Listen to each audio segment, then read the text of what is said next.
Bismillahirrahmanirrahim. Assalamualaikum warahmatullahi wabarakatuh. Alhamdulillahi rabbil alamin, wal 'aqibatu lil muttaqin, wala 'udwana illa 'alal zalimin. Wassalatu wassalamu ala asyrafil anbiya'i wal mursalin, nabiyina wa habibina wa sayyidina Muhammadin wa ala alihi wa sahbihi ajma'in. Allahumma la ilma lana illa ma 'allamtana wa 'allimna bima yanfa'una wa zidna ilma. Allahumma inna nas'aluka al-huda was-sadad. Allahumma inna ya Allahumma ja'al ma nata'allamuhu hujjatan lana la 'alaina. Allahumma aslih lana dinana allati huwa 'ismatu amrina, amma ba'd. Fa ma'asyiral muslimat rahimani wa rahimakumullah.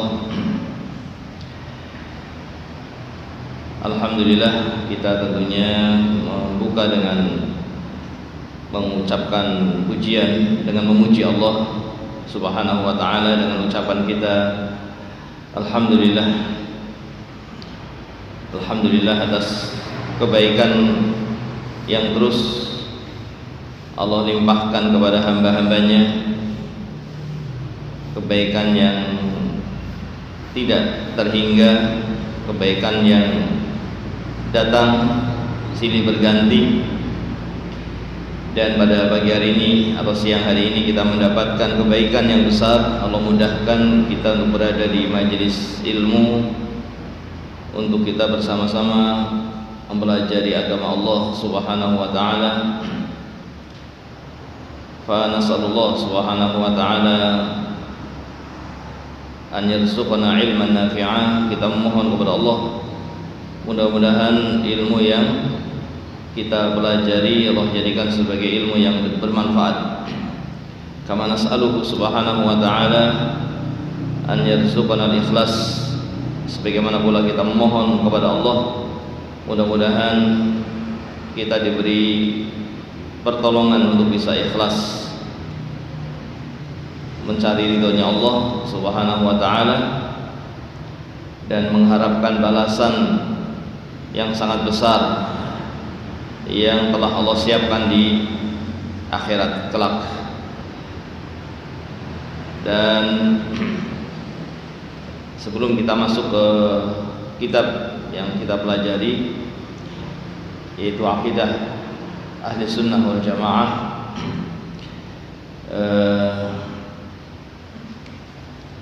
mungkin perlu kita ingatkan bahwa kita sekarang berada di hari-hari terakhir di bulan Dzulqa'dah menuju ke bulan Dzulhijjah.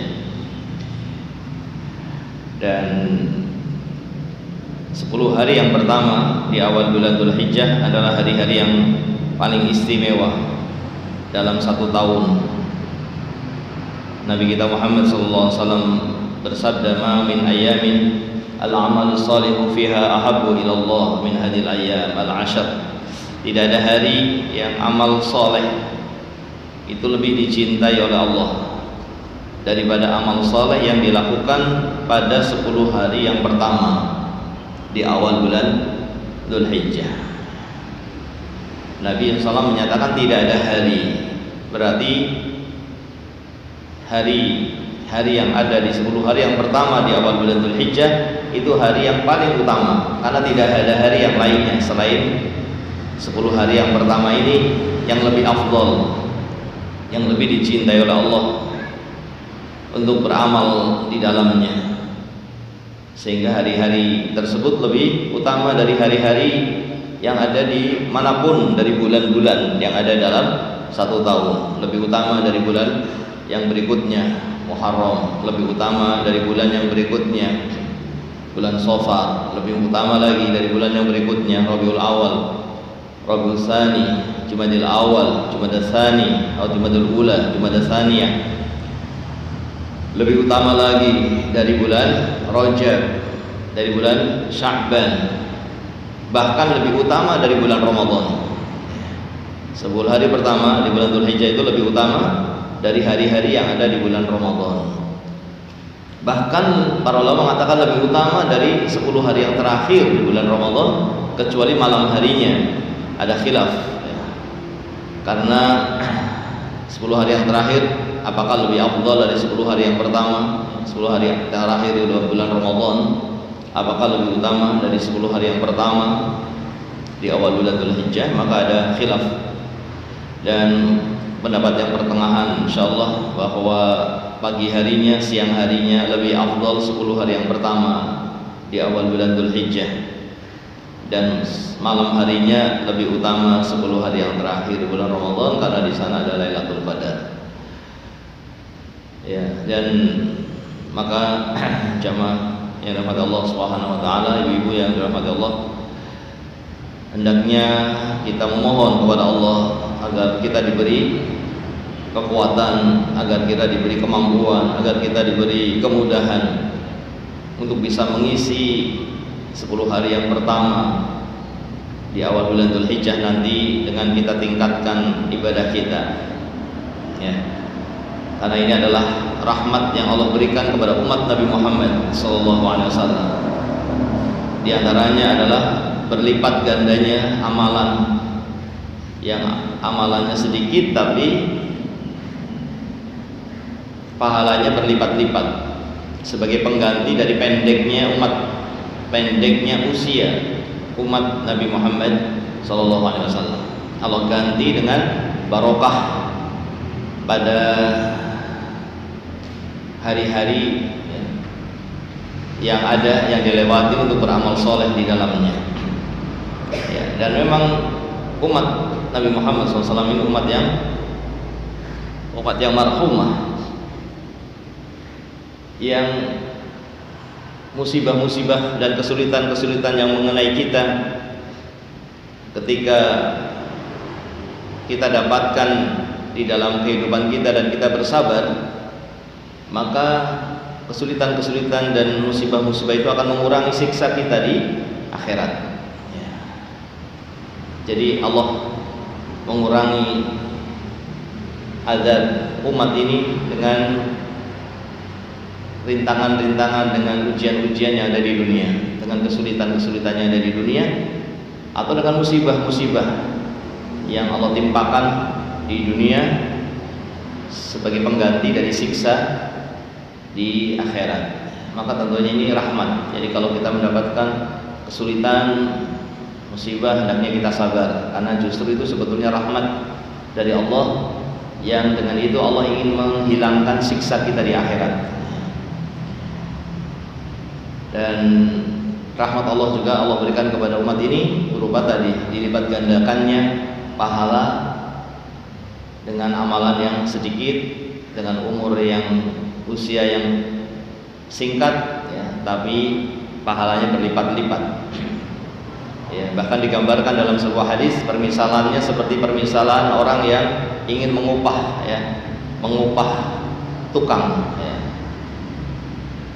Kata orang tersebut, siapakah yang mau bekerja dari pagi sampai zuhur, saya upahi dengan upah 1 qirot.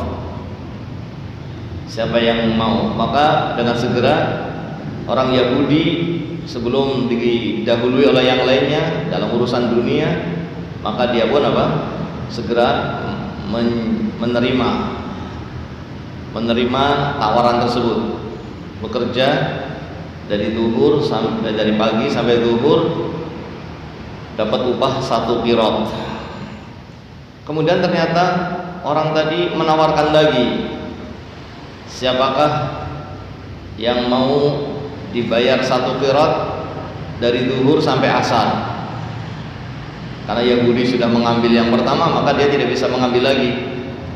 Maka yang mengambil berikutnya adalah Nasoro, mengambil upah 1 qirot, bekerja dari zuhur sampai asar, waktunya lebih pendek dari yang pertama.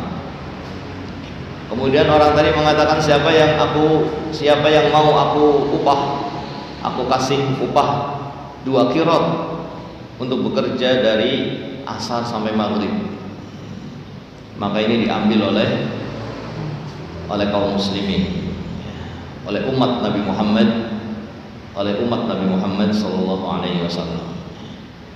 Maka Yahudi dan Nasara pun marah, bagaimana kami kerjanya lebih lama, dapatnya cuma 1 qirat, sementara umat ini bekerjanya sedikit tapi dapatnya 2 qirat. Maka dikatakan oleh orang tadi, apakah saya mengurangi hak kalian? Apakah saya tidak membayar atas kerja kalian dan mengurangi hak kalian? Kata Yahudi dan Nasara, tidak. Maka ya sudah, demikianlah yang sudah menjadi ketetapan kebaikan yang saya berikan kepada umat Nabi Muhammad sallallahu alaihi wasallam. Jadi permisalannya seperti itu. Kita menjadi umat yang dirahmati oleh Allah Subhanahu wa taala dengan amalan yang sedikit tapi pahalanya berlipat, dengan usia yang singkat tapi diberkahi oleh Allah Subhanahu wa taala. Oleh karena itu hendaknya kita manfaatkan dengan sebaik-baiknya 10 hari yang pertama di awal bulan Dzulhijjah dengan terus memohon pertolongan kepada Allah, karena tanpa pertolongannya sekecil apapun dari kebaikan tidak bisa kita lakukan. Maka terus kita memohon, kita sisipkan dalam doa kita, Allahumma a'inna ala dzikrika wa syukrika wa husni ibadatik. Ya. Kemudian Ibu rahmat Allah Subhanahu wa taala, pembahasan kita pada siang hari ini dari kitab Aqidah Ahli Sunnah wal Jamaah, mafhumuha wa khasaisuha wa khasaisu ahliha, yang ditulis oleh Syekh Muhammad ibn Ibrahim Al-Hamad dan diberi pengantar oleh Samahatul Syekh Abdul Aziz ibn Abdullah ibn Baz, sampai pada pembahasan tentang keistimewaan ahlu sunnah wal jamaah, orang-orang yang berjalan, keistimewaan orang-orang yang berjalan di atas jalan ini adalah bahwa mereka adalah orang-orang yang dikatakan di sini tarkul khusumat fid din wa mujannabatu ahli khusumat. Mereka adalah orang-orang yang meninggalkan pertikaian dalam beragama, yang saya istilahkan dengan debat, ya. Debat dalam konotasi yang negatif, ya. Meskipun debat mungkin bisa juga dalam konotasi diskusi, tapi di sini bukan diskusi untuk mencari kebenaran, tetapi untuk bertengkar, untuk berselisih. Ya. Dia adalah orang yang selalu mencari atau mengomentari untuk bisa memutus orang lain, untuk bisa namanya khusumah dari kalimat al-khasm yang artinya al-qat'u, memutus. Jadi dia maunya membungkam orang lain, dia maunya mengalahkan orang lain dalam beragama. Padahal agama bukan masalah kalah menang, bahkan bukan masalah pintar bicara, tetapi agama adalah mengikuti kebenaran. Dan sebagaimana yang telah kita ketahui bahwa ahlu sunnah dikatakan ahlu sunnah karena mereka adalah orang-orang yang mengikuti sunnah, yaitu jalannya Rasulullah SAW dan jalannya al-khulafa ar-rasyidun, jalannya para sahabat yang terdepan adalah al-khulafa ar-rasyidun. Dan ini hukumnya wajib dalam beragama, sebagaimana yang diperintah oleh Nabi kita Muhammad SAW, alaikum bisunnati wa sunnatil khulafa'ir rasyidin al-mahdiyyin min ba'di. Wajib atas kalian untuk mengikuti jalanku dan jalannya al-khulafa ar-rasyidin, mengikuti jalannya Rasulullah SAW, mengikuti jalannya para sahabat, dan mengikuti para ulama-ulama yang datang ya, setelah para sahabat dari kalangan tabi'in, atba'u tabi'in, ya. Masuk di dalam atba'u tabi'in itu 4 imam, ya. Imam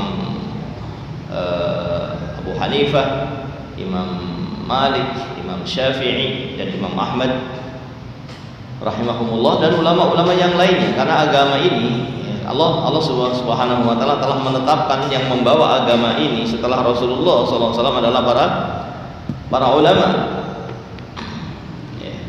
Karena memang tidak ada nabi setelah Nabi Muhammad SAW. Allah tetapkan Nabi Muhammad SAW sebagai penutup para nabi dan semulia-mulianya para nabi, Sayyidul Anbiya, pemimpin yang terdepan dari para nabi, dan tidak ada nabi setelahnya. Maka Allah kemudian menjadikan para ulama itu sebagai yang membawa agama,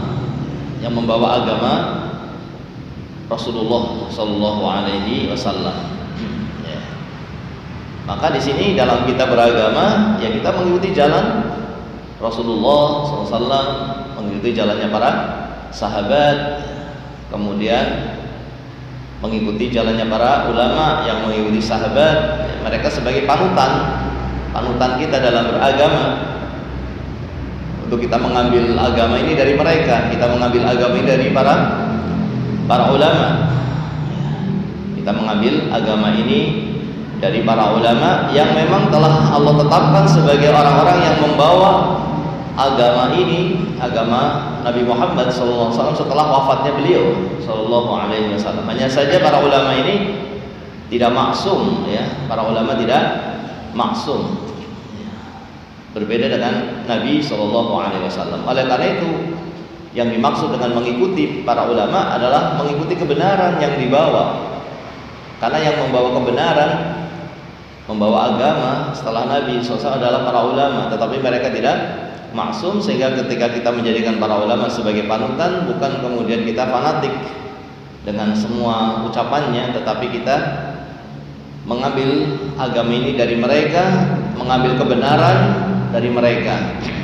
Jadi yang kita ikuti tentunya yang benar, dan itulah makna dari al-jamaah. Al-jamaah itu berkumpul di atas kebenaran, berkumpul di atas kebenaran, bersatu di atas kebenaran. Yang dicari adalah kebenaran. Maka di sini kita butuh sifat, ya, keikhlasan dalam menuntut ilmu. Yang dimaksud dengan keikhlasan, ya, kita mencarinya adalah, yang kita cari adalah kebenaran, yang kita cari adalah ridhonya Allah, yang kita cari adalah ridhonya Allah, dan Allah ridho kepada kebenaran. Allah ridho kepada kebenaran, maka yang kita cari adalah kebenaran. Dan kita tawadhu dengan kebenaran tadi, kita tawadhu. Karena orang yang sombong adalah orang yang menolak kebenaran. Al-kibru batarul haq.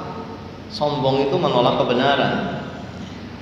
Maka di sini ketika kita dalam beragama atau dalam menuntut ilmu tidak ada tawadhu, tapi adanya adalah al-kibr, kesombongan, maka kita tidak akan mendapatkan kebenaran tersebut. Tidak akan kita dapatkan ilmu, karena air itu mengalir dari atas ke bawah, dan orang yang sombong itu orang yang meninggi, sementara air itu turun ke bawah. Maka orang yang sombong tidak akan dapat kebenaran. Dan termasuk bentuk kesombongan adalah debat. Termasuk bentuk kesombongan adalah al-khusumah, mencari kemenangan, mencari apa ya, ingin mengalahkan, ingin menganggap dirinya yang paling benar, sehingga dia bukan orang yang tawadhu dalam mencari ilmu. Jadi pokoknya apa saja yang didengar dari agama, dia cari bagaimana supaya dia bisa mengomentarinya, mendebatnya, bukan untuk mencari kebenaran, bukan untuk mendapatkan faedah. Debat ini tidak akan mendapatkan faedah. Orang kalau debat itu yang didapatkan bukan faedah, tapi permusuhan. Makanya dikatakan di sini tarkul khusumat fid din wa mujanabatu ahlil khusumat. Menjauhi perdebatan dalam agama. Jadi agama ini bukan diperdebatkan, terutama yang sudah jelas, ya. Sudah jelas ayatnya, sudah jelas hadisnya. Kita menuntut ilmu untuk mencari kebenaran yang itu datangnya dari Al-Quran dan As-Sunnah, kan begitu. Maka kewajiban kita setelah kita mendapatkan kebenaran tadi ya kita menerima. Tidak perlu kita meninggikan diri kita untuk menampakkan bahwa saya lebih ngerti, saya lebih baik daripada Quran dan daripada Sunnah. Ya, kalau kita ingin mencari penjelasan tidak apa-apa. Ingin mencari ini kok saya masih bingung di sini tidak apa-apa. Ingin mendapatkan kebenaran, ingin mendapatkan kejelasan tidak apa-apa. Ya. Tapi kalau ingin mendapatkan kemenangan, ingin merendahkan ayat dan hadis misalnya dengan akalnya, maka ini yang seperti ini adalah sesuatu yang dilarang dalam agama kita. Jadi yang kita cari adalah kejelasan. Kalau kita belum jelas tidak apa-apa, kemudian kita tanyakan, karena bukan hanya dalil yang kita cari ya.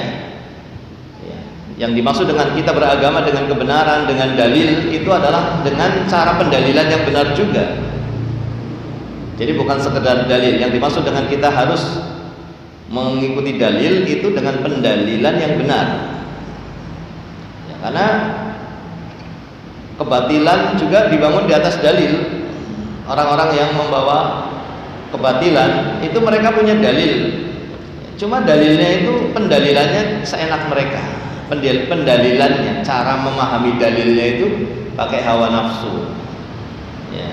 Karena memang mereka tidak menginginkan kebenaran dari awal. Berbeda dengan ahli sunnah yang memang tawadhu, memiliki sifat tawadhu, memiliki sifat ingin mendapatkan kebenaran, ingin mendapatkan penjelasan yang benar, ingin mengamalkan. Termasuk dari ikhlas dalam menuntut ilmu, dalam beragama adalah kita ingin mengamalkan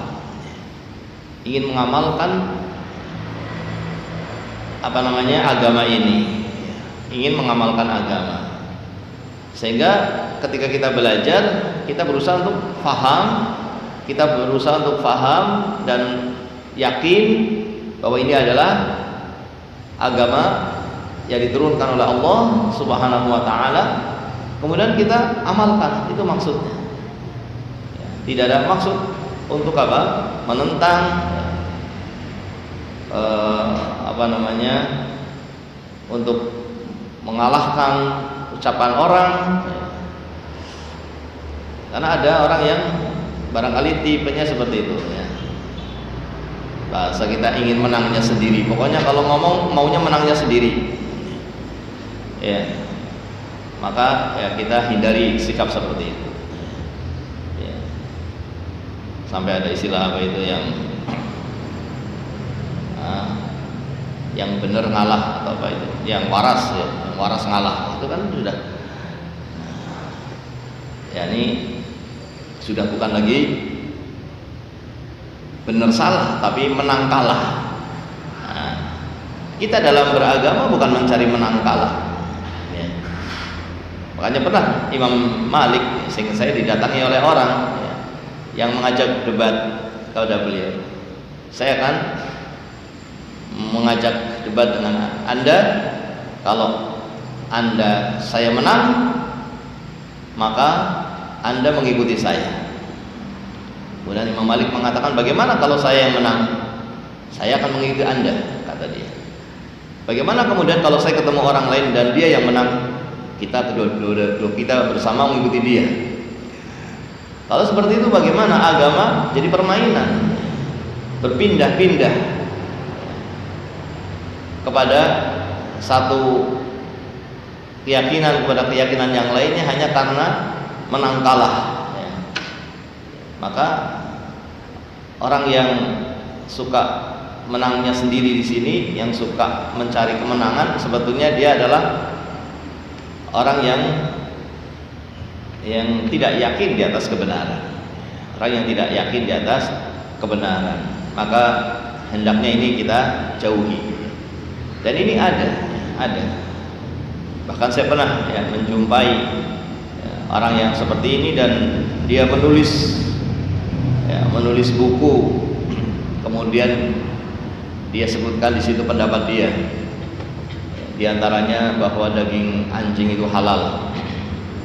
Kemudian dia minta agar dikomentari pendapat dia.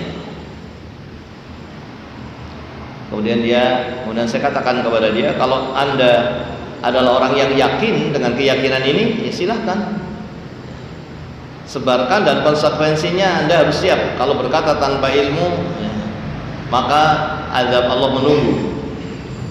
Tapi kalau Anda belum yakin, maka jangan diperdebatkan. Agama ini bukan sesuatu yang diperdebatkan. Apa yang kita yakin, sebagaimana telah kita pelajari dengan dalilnya, pendalilannya sudah benar, kemudian kita sudah yakin ini bagian dari agama ini, maka kita sampaikan. Kita sampaikan, selesai sudah. Kita amalkan, kita sampaikan, selesai. Inilah agama kita. Kita mengambil ilmu dari para ulama, kita duduk di hadapan para ulama, mengambil penjelasan dari para ulama, menjalankan firman Allah Subhanahu wa taala, fas'alu ahla dzikri in kuntum la ta'lamun. Bertanyalah kepada ulama jika kalian tidak tahu. Kemudian setelah kita tahu dan kita paham, kita yakin, kemudian kita amalkan, kemudian kita sampaikan, selesai. Lalu bagaimana kalau ada orang yang ingin mendebat kita? Ya tadi, kalau dia adalah orang yang ingin kalah menang, maka tidak usah kita ikuti, tidak usah kita turuti. Tapi kalau dia ingin penjelasan, bagaimana kok dalil ini biasa menunjukkan ini, kenapa kok dalil ini, bukankah maknanya begini? Berarti dia ingin penjelasan, ingin kebenaran juga, maka kita ikuti dan kita turuti untuk bersama-sama mencari kebenaran. Adapun kalau tidak, maka kita tinggalkan. Dan itu ciri atau keistimewaan Ahlus Sunnah, meninggalkan debat dalam agama dan menjauhi, bahkan di sini katakan menjauhi orang yang suka debat, orang yang suka memperdebatkan agama. Li'annal khusumat mudda'atun lil firqah wal fitnah. Karena mendebat yang seperti ini, mendebat untuk mencari kemenangan, yang maksudnya adalah yang paling, yang mana yang bisa mengalahkan dengan ucapannya, membungkam yang lainnya, sehingga yang lainnya tidak bisa menjawab apa yang dia ucapkan. Ini akan menyebabkan perpecahan, akan menyebabkan fitnah, akan menyebabkan keributan, karena memang dia bukan lagi mencari kebenaran, sehingga tidak diberkahi oleh Allah Subhanahu wa taala. Mungkin akan muncul bibit kemarahan, permusuhan yang tidak pernah berhenti. Sehingga kalau sudah terjatuh kepada debat yang namanya debat kusir, ya istilah kita, maka berhenti sudah, jangan dilanjutkan. Sama-sama nggak ngerti, sama-sama tidak tahu, berhenti saja. Kalau nggak ribut, sama-sama nggak ngerti kok terus bicara, akhirnya dia juga yang penting mengalahkan temannya, dia yang penting bisa membungkam temannya, bukan untuk mendapatkan hidayah, bukan untuk menjadi sebab orang dapat hidayah, bukan itu lagi sudah. Inilah kenapa para ulama tidak melakukan debat. Bukan berarti para ulama tidak punya ilmu, tidak, tetapi para ulama tidak ingin terjatuh kepada riya, tidak ingin terjatuh kepada fitnah yang kemudian berpindah maksudnya bukan untuk mendapatkan hidayah, berpindah maksudnya bukan untuk mendapatkan, agar mendapatkan petunjuk dari Allah, tapi untuk mendapatkan pujian dari manusia. Kemudian juga wa majlabatun lita'assub, dan juga akan membawa kepada fanatik. Sikap seperti ini akan membawa kepada fanatik.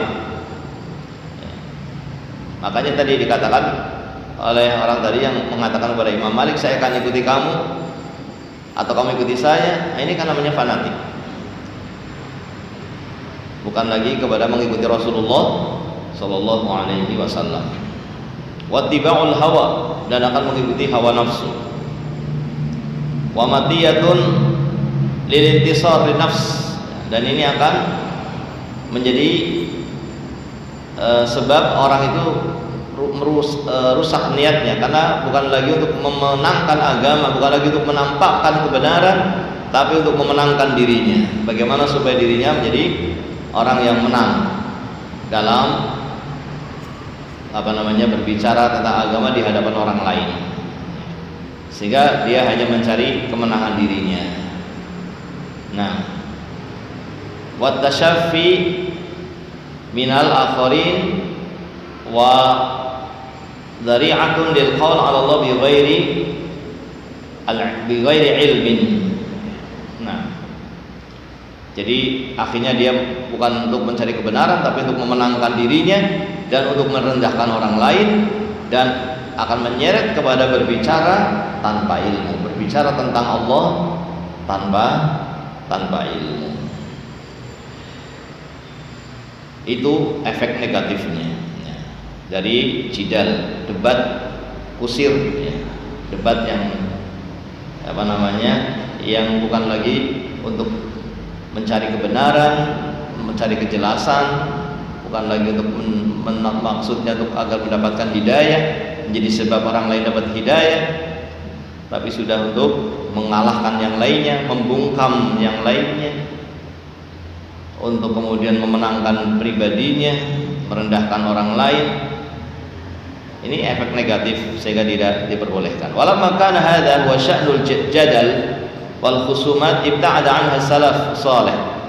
Karena seperti ini keadaan orang yang berjidal, berdebat, oleh karena itu dahulu para salafus saleh menjauhi sikap ini, menjauhi sikap ini.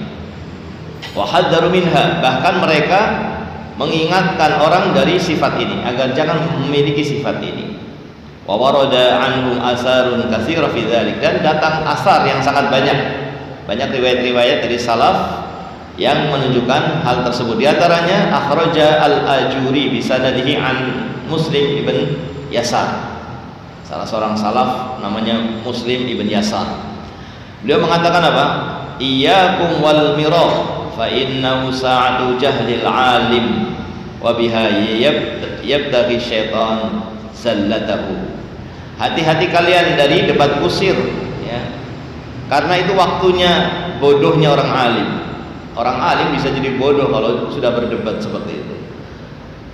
Kalau ada orang yang inginnya bukan mencari kebenaran terus dilayani, maka saat itu orang alim pun jadi bodoh seketika itu, ketika dia melayani orang yang sudah jelas tidak ingin mencari kebenaran. Dan itulah yang diinginkan oleh syaitan agar dia terjatuh kepada kesalahan. Itulah yang diinginkan oleh syaitan, agar orang alim tadi terjatuh kepada kesalahan. Nah, jadi cara setan untuk membuat orang alim, orang yang berilmu terpeleset kepada kesalahan adalah ketika dia terpancing untuk melayani orang yang ingin debat kusir. Maka kita jangan terpancing. Kalau kita sudah tahu tentang suatu kebenaran dengan dalilnya, dengan yakin bahwa ini kebenaran, terus ada orang yang bertanya tapi dia inginnya mendebat, dia inginnya bukan mencari kebenaran, maka jangan diikuti. Kalau kita ikuti, maka nanti saat itu kita akan bisa terjebak oleh syaitan yang membuat kita terjatuh kepada kebatilan. Ya. Wa akhraja anna Umar ibn Abdul Aziz rahimahullah, dan juga dikatakan oleh Umar bin Abdul Aziz rahimahullah, kata beliau, man ja'ala dinahu ghardan lil khusumat aktsar tanaqul.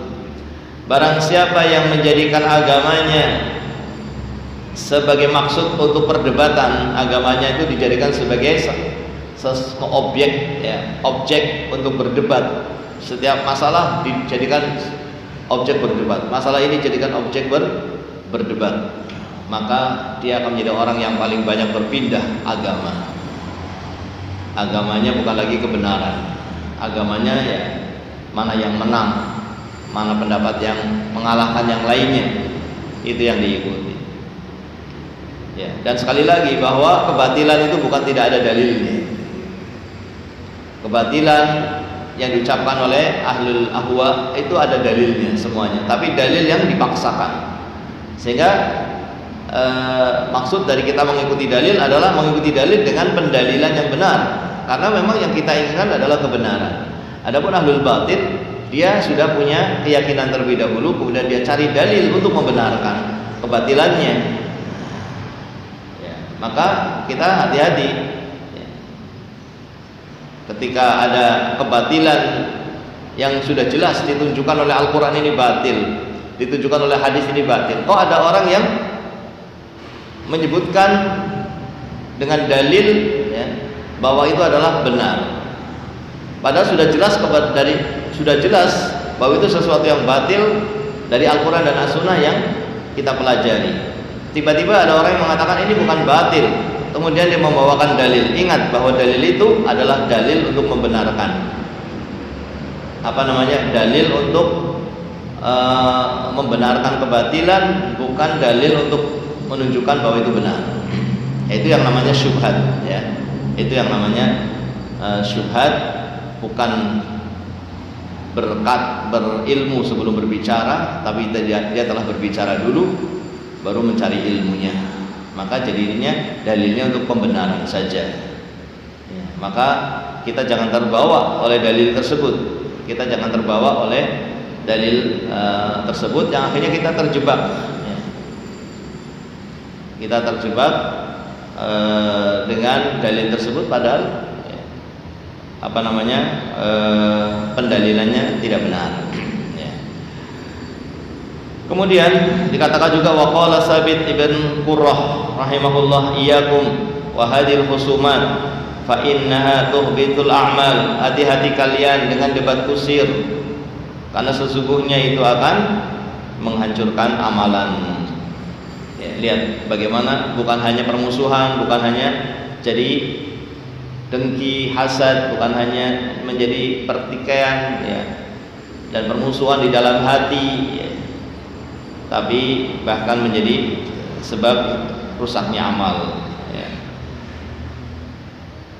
Kemudian yang berikutnya waqila lil Hakam ibn Utaibah al-Kufi mattaran nas ila hadil ahwa qala al-khusumat ya.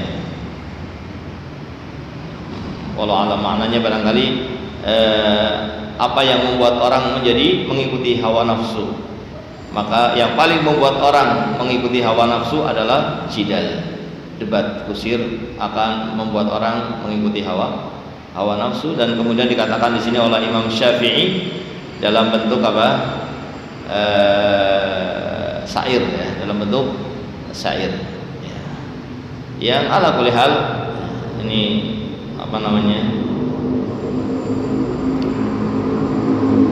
secara umum ya, bahwa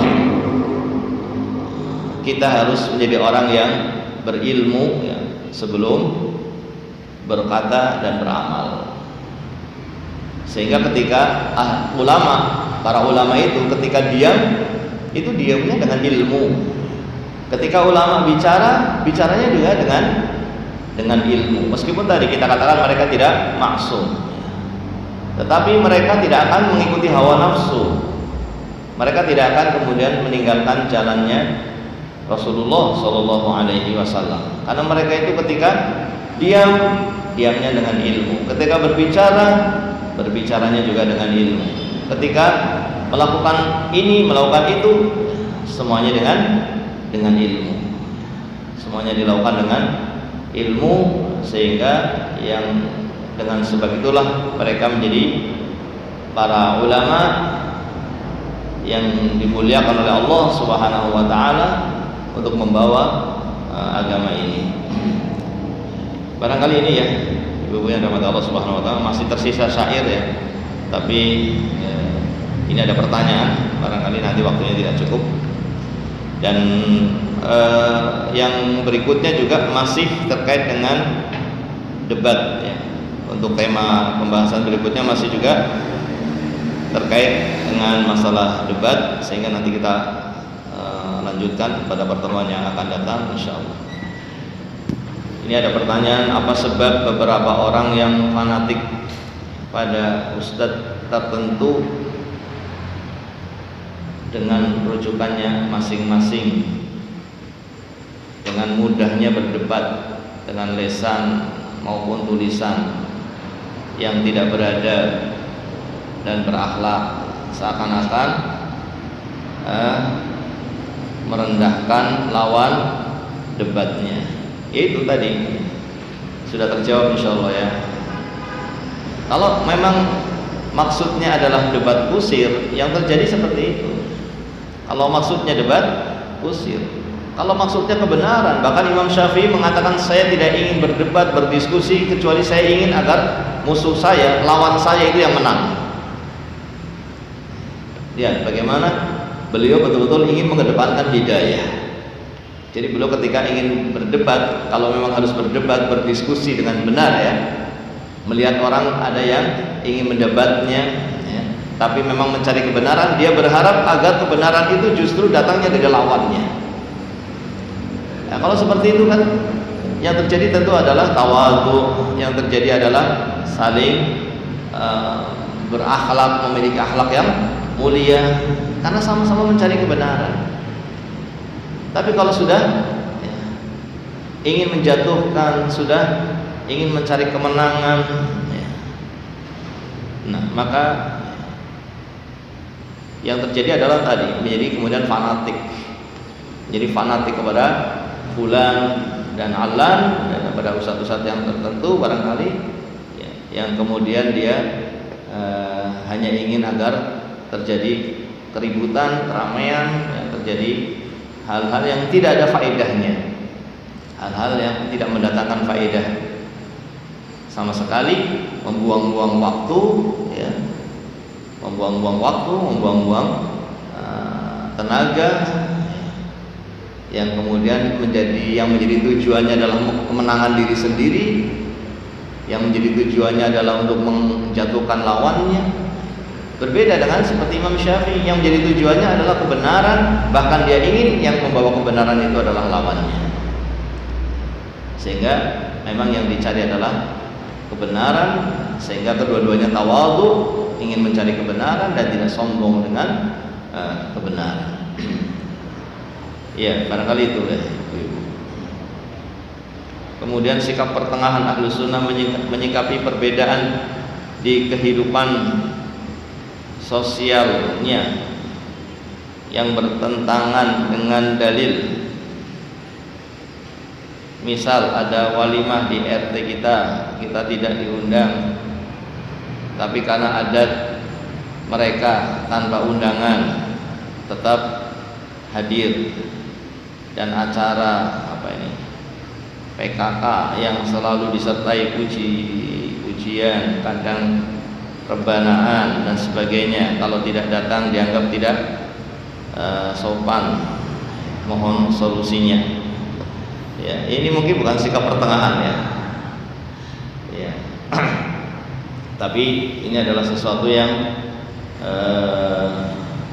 mana yang lebih bermaslahat dan tidak membawa kesalahpahaman untuk kita lakukan.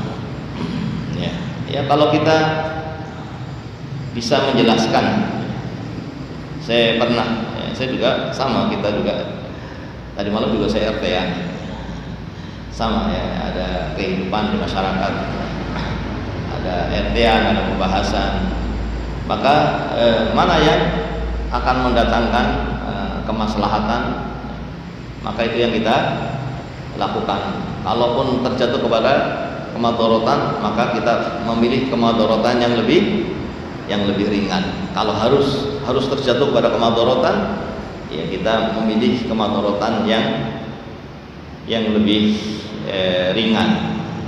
Dan ini tidak sama antara satu tempat dengan tempat yang lainnya, tidak sama antara satu masyarakat dengan masyarakat yang lainnya. Kadang kita bisa menjelaskan sebelum acara, kita datang ke rumahnya dan kita jelaskan bahwa saya tidak bisa datang karena demikian. Kalau dia adalah orang yang kita anggap sudah dekat dan akan memahami, ya, maka insya Allah akan dipahami. Tapi di sisi lain kita juga memberikan sesuatu yang membuat dia mungkin senang gitu ya, mungkin dia menjadi orang yang ya, diantaranya hadiah, diantaranya bantuan. Ya. Kalaupun kita tidak datang di undangan mereka, kita tidak datang di acara walimah tersebut karena ada macam-macam, maka kita ya membantu sebelum acara, ini ada sesuatu yang bisa kita berikan misalnya. Ya, kita mencari hal-hal yang sebetulnya kalau kita menjalankan sunnah, ya, sunnah. Kadang masalahnya itu kita kadang juga tidak menjalankan sunnah sehingga tidak imbang, Kalau kita adalah orang yang suka dalam hal-hal yang tidak bertentangan dengan agama, kita ikut berperan. Ketika kerja bakti, kita ikut berperan. Ketika ada orang sakit, kita yang pertama memperhatikan mereka. Kita mungkin menggalang dana untuk yang sakit. Kemudian untuk apa lagi? Hal-hal yang sesuai dengan Islam, yang sesuai dengan sunnah. Kalau kita bersemangat, maka pada saat kita tidak bisa mengikuti mereka, insya Allah masih bisa dihargai, ya, masih bisa dihargai oleh mereka. Tetapi ketika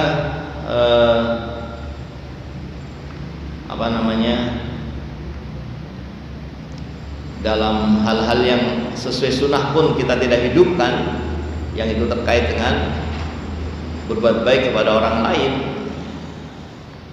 maka ini mungkin akan bisa menjadi sesuatu yang tidak dimaklumi oleh mereka. Kebencian kita kepada kekufuran, kebencian kepada orang kafir tidak menghalangi kita berbuat baik, tidak menghalangi kita untuk berbuat baik. Kebencian kita kepada bid'ah atau pelaku bid'ah juga tidak menghalangi kita untuk berbuat baik dalam sisi-sisi yang lainnya. Ketika kita berbuat baik dalam sisi-sisi yang lainnya, maka ini akan mengimbangi, paling tidak akan mengimbangi. Ya. Kalau dipaksa harus dipilih antara dua kejelekan yang tidak mungkin, kita sudah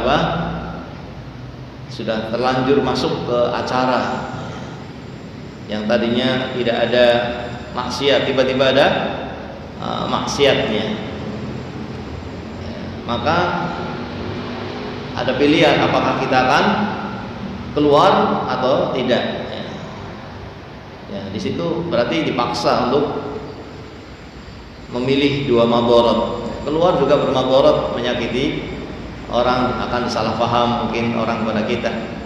Di tempat itu juga kita akan terbawa kepada kemaksiatan. Maka ya kalau seperti itu kita mencari yang paling ringan kemadharatannya. Dan di sini mungkin berbeda antara satu tempat dengan tempat yang lainnya, akan berbeda antara satu tempat dengan tempat yang lainnya. Ya. Jadi ibu-ibu yang rahmati Allah Subhanahu wa taala, kita imbangi dengan kita hidupkan sunnah.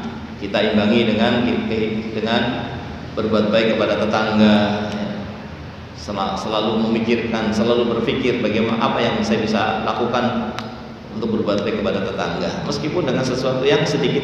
Kadang kita maunya banyak, padahal kita nggak mampu banyak, akhirnya nggak jadi. Nantilah belum banyak, akhirnya nggak jadi. Sudah, mana yang mampu kita lakukan meskipun sedikit. Besok kita lakukan lagi, sholat kita lakukan lagi, ya. Maka ya, insya Allah jika di sisi-sisi yang sunnah kita hidupkan, berbuat baik dengan tetangga, ya, kemudian membantu kesulitan atau membantu meskipun bukan kita, tapi kita mencarikan ya tadi solusi untuk orang yang kesulitan, menghubungi orang yang mampu. Siapa yang mampu ini? Ada tetangga saya seperti ini, barangkali bisa membantu. Ya, maka ketika kita melakukan hal-hal yang baik yang sesuai dengan syariat juga kita hidupkan, ya, maka insya Allah ketika kita tidak mengikuti hal-hal yang kita tahu bahwa itu adalah sesuatu yang maksiat, insya Allah akan dimaklumi. Apalagi kalau kita bisa mengatakan, biasanya kalau kita sudah akrab itu kita bisa mengatakan, ya, kita bisa mengatakan meskipun kadang mungkin dengan sedikit ada candaan, tapi kita bisa meminta maklumnya untuk kita tidak ikut, untuk kita tidak hadir, ya, dan seterusnya. Atau kita hadirnya terlambat, kita hadirnya di saat kemaksiatan sudah tidak ada lagi di situ, ya. Mungkin itu ya, wallahu a'lam bishawab. Ini memang masing-masing kita di sini butuh kedewasaan, butuh akal untuk menimbang kemaslahatan dan kemadharatan. Mudah-mudahan apa yang saya sampaikan ini bisa dipahami. Wallahu ta'ala a'lam bishawab. Subhanallahumma wa bihamdika asyhadu an la ilaha illa anta astaghfiruka wa atubu ilaik. Assalamualaikum warahmatullahi wabarakatuh.